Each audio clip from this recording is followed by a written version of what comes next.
వాస్తవంగా ఇది ప్రపంచంలోనే ఎక్కడ చేయలేదు, తొలి రాష్ట్రం మనం. ఇది కూడా మేము నేర్చుకుంటున్నాం దీంట్లో. ఇది పర్ఫెక్ట్ అని నేను అన్ను.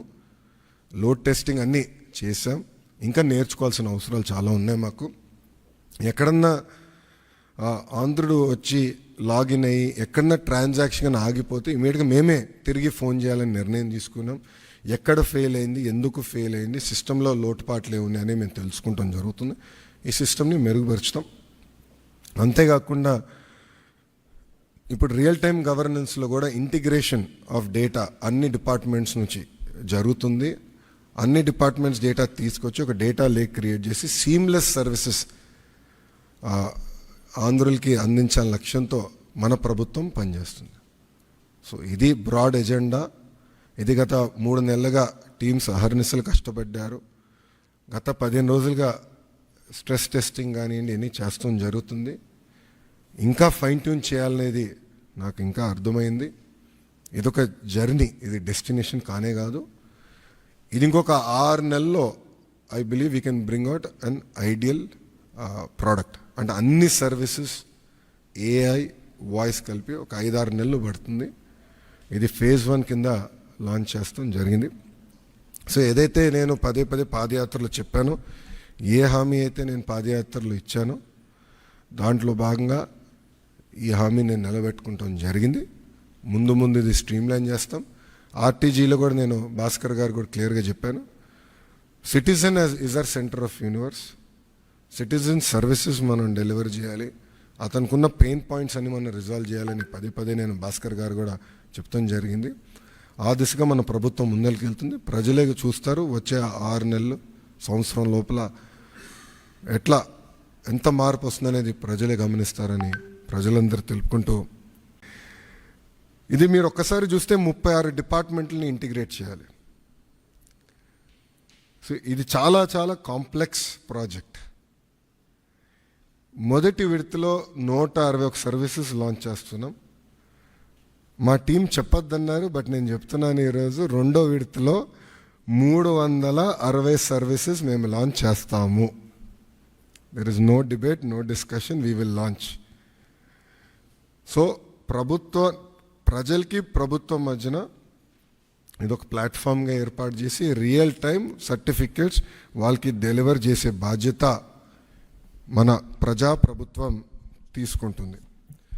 దాంట్లో భాగంగా మీరు చూస్తే నేను కూడా మా టీంని పదే అడిగింది, ఇక్కడ సర్టిఫికేట్స్ కూడా మేము ఇష్యూ చేసినప్పుడు దానిపైన స్పెసిఫిక్ క్యూఆర్ కోడ్ ఉంటుంది. ఎందుకంటే మీరు ఆథెంటిసిటీ గురించి మీరు అడుగుతారు నాకు తెలుసు, అందుకే ముందలే ప్రియంప్ట్ చేస్తున్నా. క్యూఆర్ కోడ్ అనేది ప్రతి సర్టిఫికేట్ పైన ఉంటుంది.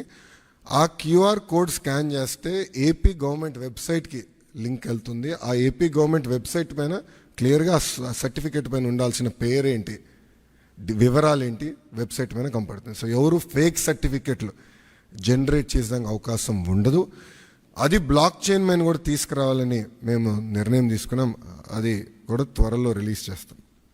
సో ఇప్పుడు మీరు చూస్తే ఈ సర్వీసెస్ అన్నీ, ఒక పక్కన రెవెన్యూ సర్వీసెస్, రెండో పక్కన మున్సిపల్ సర్వీసెస్, మూడోది ఎండోమెంట్. అంటే దేవాలయాల్లో కూడా టీటీడీ మినహా అన్ని దేవాలయాలు వచ్చినాయి. 2వ విడతలో టీటీడీ కూడా ఈ సర్వీసెస్లోకి వస్తుంది.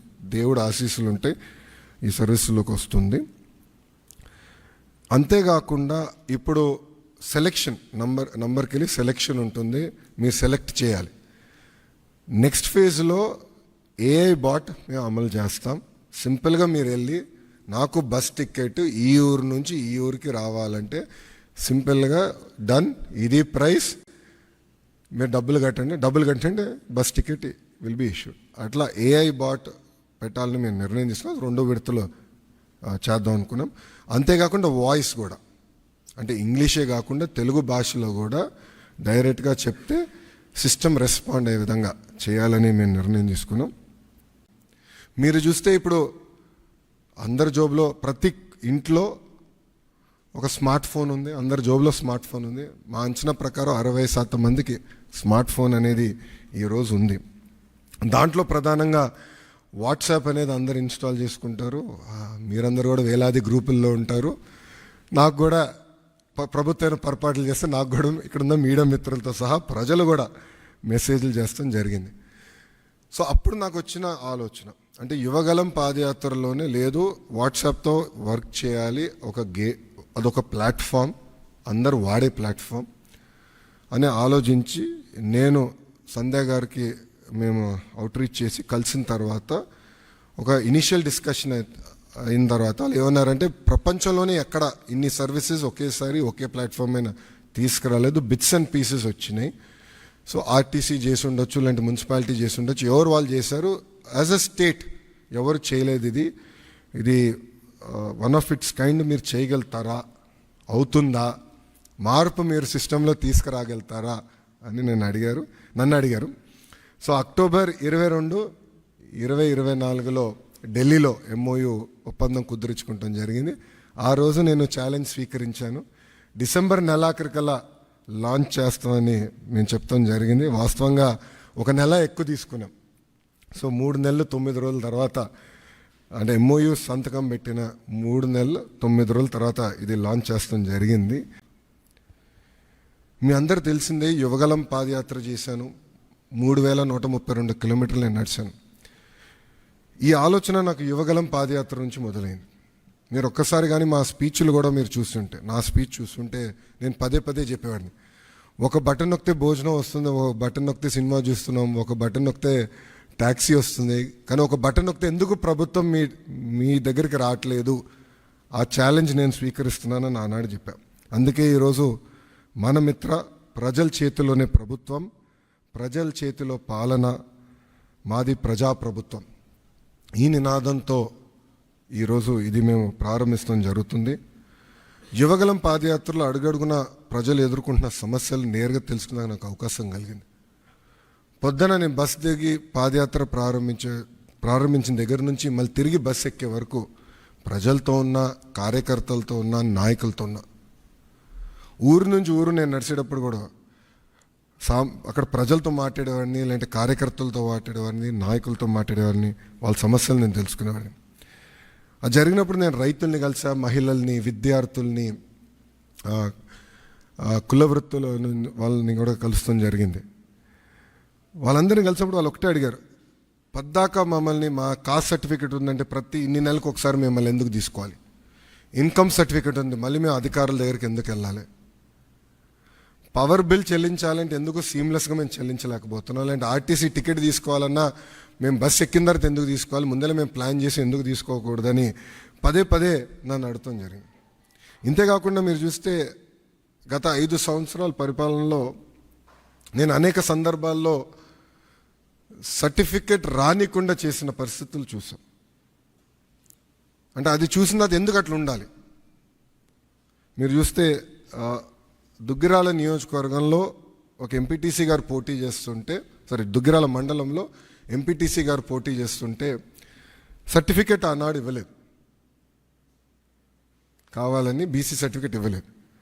సో ఆ రోజు నాకు అర్థమైంది, సిస్టంలో ఒక లోపం ఉంది, ఇది కరెక్ట్ చేయాలి, ఎవరు ఇట్లా సర్టిఫికెట్ కోసం ఎవరు ఇబ్బంది పడకూడదు అనే ఆలోచనతో మొదలైంది. As Bhaskar Garu just stated, we all believe it's a historical movement in governance initiative. We have seen our leader Chandrababu Naidu Garu 1.0, and as he's saying, this is his 2.0, and this marks with his change in governance also and delivery of e-governance.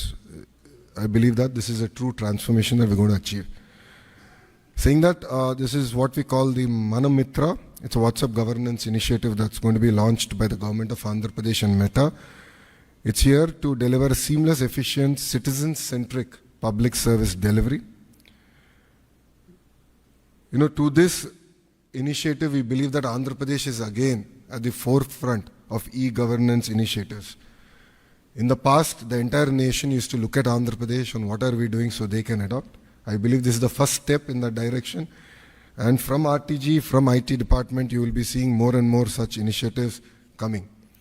Our entire objective is to keep the citizen as center of our universe and look at what are all the touch points of the citizen, how do we resolve their problems, how do we ensure that on a day-to-day issues, both the government and the political system is not relevant.